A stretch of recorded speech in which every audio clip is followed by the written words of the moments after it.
Hi అండి, అందరికీ నమస్కారం. Welcome to my channel. ఈ వీడియోలో ఏపీలో జరిగిన ఎన్నికల్లో తెలుగుదేశం, బీజేపీ, జనసేన 3 పార్టీల కూటమి తిరుగులేని విజయం సాధించిన సంగతి తెలిసిందే. ఎవరు ఊహించని రీతిలో ఏకంగా 161 అసెంబ్లీలో అలాగే 21 లోక్సభ స్థానాలు గెలుచుకొని తిరుగులేని మెజార్టీతో అయితే అధికారం పీఠం అయితే కైవసం చేసుకున్న పార్టీ అండి.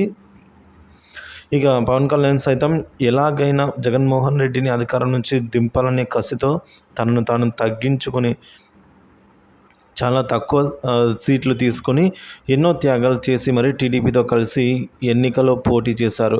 చివరకు తనకు ఇచ్చిన సీట్లలో కూడా బీజేపీ కోసం 3 అసెంబ్లీలు అలాగే అనకాపల్లి పార్లమెంటు స్థానం సైతం వదులుకున్నారు పవన్ కళ్యాణ్ గారు.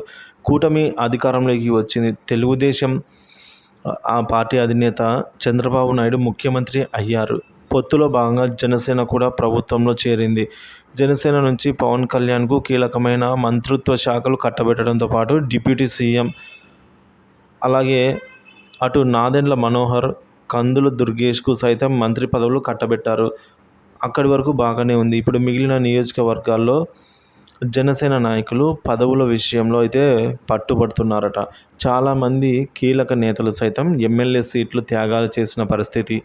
ఇప్పుడు వారంతా రాష్ట్రంలోని నామినేటెడ్ పదవులు, ఎమ్మెల్సీ పదవులు అలాగే ఏఎంసీ చైర్మన్ పదవుల కోసం అయితే పట్టుబడుతున్నారని తెలుస్తోంది. అయితే టీడీపీలోనే ఈ పదవుల కోసం తీవ్రమైన పోటీ ఉండడంతో సొంత పార్టీ నేతలను కాదని చంద్రబాబు, జనసేన వాళ్లకు పదవులు ఇస్తారా అనే క్వశ్చన్ మార్క్ అండి అనే సందేహం అయితే ఉంది.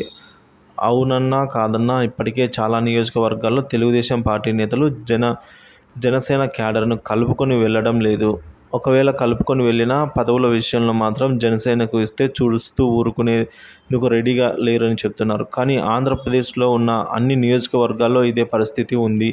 సో తెలుగుదేశం పార్టీ ఎమ్మెల్యేలు ఉన్న చోట ఏఎంసీ చైర్మన్ పదవులు, నామినేటెడ్ పదవులు జనసేనకు ఇచ్చేందుకు డిప్యూటీ క్యాడర్ ఎంత మాత్రం ఒప్పుకోవటం లేదట.